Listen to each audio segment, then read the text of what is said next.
ជំរាបសួរពុកម៉ែបងប្អូនទាំងអស់គ្នាថ្ងៃនេះខ្ញុំមកបង្ហាញពីរបៀប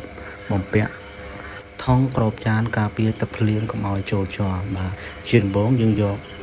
ថង់4x6រួចយើងយកចងដុំថ្មខាងតូចនិងខាងធំចងវាឲ្យណែនកុំឲ្យវាល្បូតបាទរួចមកយើងវាស់វាមើលថាវាស្មើគ្នាអត់បាទបន្ទាប់មកយើងយកកបាំងដែលយើងកាត់ជាតូចដើម្បីយើងទ្របនឹងថង់ដើម្បីយើងដោតដៃគោលឆាប់ទ្របវាទៅពេលយើងបំពាក់ទៅកុំឲ្យវាលហែក បើយើងអត់ទ្របទេវាលហែកអញ្ចឹងបាទនេះចាប់ដើមបំពាក់ហើយចំពោះការបំពាក់យើងបំពាក់ពីលើមុខជា6 សង់ទីម៉ែត្រហើយយើង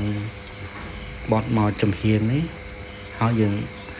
ដាក់ដៃគោលទៅបើសិនជាមានដៃគោលយើងដាក់ដៃគោល